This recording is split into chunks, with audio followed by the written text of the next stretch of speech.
ओमकार को अपने बेटे के रूप में देखना है, तो मैं कैसे साधना करूं?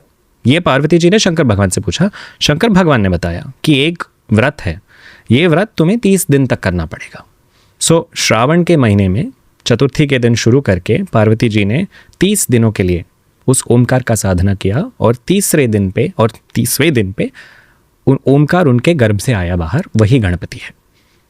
सो ये तो ये जो आप पूछ रहे थे ना कि ये टाइम अच्छा है गणपति साधना के लिए, इससे बेहतर कोई टाइम हो ही नहीं सकता, क्योंकि गणपति को जो तो बाहर एनर्जी बढ़ता है कि ओ त्यौहार आ रहा है, तो हर जगह दुकानों में और बाहर दिखता है वो एनर्जी कि सब तैयार हो रहे हैं, लेकिन अंदर वो तैयारी करने के लिए this is the right time साधना के पर्सपेक्टिव से। Wow, okay.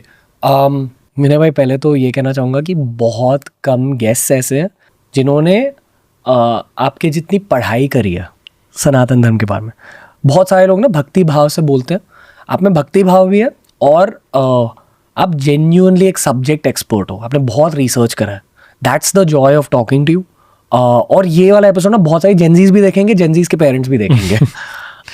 इसलिए अगर मेरी हिंदी को सह पाएंगे तो। अरे नहीं, आपकी हिंदी बहुत सुंदर है।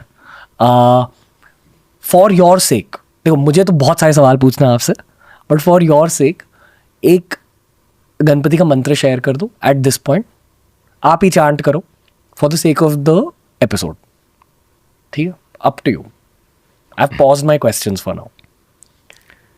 अभीप्सितार्थ सिद्ध्यर्थम पूजितो यस्सुरैरपि सर्वविघ्नच्छिदे तस्मै गणाधिपतये नमः। इसका मतलब समझाइए। अभीप्सितार्थ सिद्ध्यर्थम, जो सिद्धि दे सकते हैं, सिद्धि जिनका स्वरूप है। अभीप्सितार्थ सिद्ध्यर्थम पूजितो यस्सुरैरपि, जिसकी पूजा सुर करते हैं, मतलब देवता जिनकी पूजा करते हैं। हम देवताओं की पूजा करते हैं, देवता उनकी पूजा करते हैं। उफ।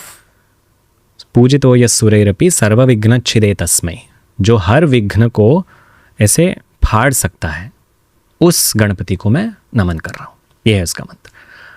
बट गणपति में जो एक बहुत इंटरेस्टिंग कॉन्सेप्ट है जो हम ज़्यादातर एक्सप्लोर नहीं करते हैं, हम बोलते रहते हैं कि वो विघ्न हरता है, और हर किसी के मन में ये इम्प्लांट हो चुका है कि हाँ, गणेश भगवान जो है सिर्फ विघ्न निकालने के लिए या विघ्न हटाने के लिए हम उनकी पूजा करते हैं।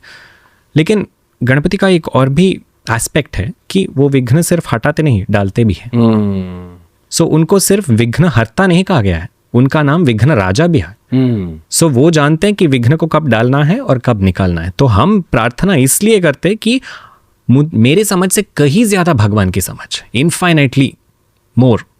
बट आपको पता है कि कौन से विघ्न मेरे रास्ते में जरूरी है, कौन से विघ्न मेरे रास्ते से निकालना है। सो वो ह्यूमिलिटी के साथ गणपति को एक नमस्कार करने से एक तो ईगो कम हो जाता है। ये नहीं कि नहीं मेरी सारी परेशानियां हटाओ, नहीं, जो भी रखना है तुम्हें रखो, because you know what is good for me. जो निकालना है निकाल लो। अक्सर ना हम ये मानते हैं कि भगवान एक तरह से हमारे माता या पिता की तरह है, जो है। बट हम ये भूल जाते हैं कि भगवान हमारे कोच भी है। हाँ। तो मैं मानता हूँ कि एक कोच का कर्तव्य ये होता है कि अपने स्टूडेंट के रास्ते में हल्के से थोड़ी थोड़ी मुश्किलें डालते जाना चाहिए, उसी स्टूडेंट की ताकत के लिए, उसी स्टूडेंट की ग्रोथ के लिए। ये है एसेंस ऑफ गणपति मेरे लिए। करेक्ट टू से?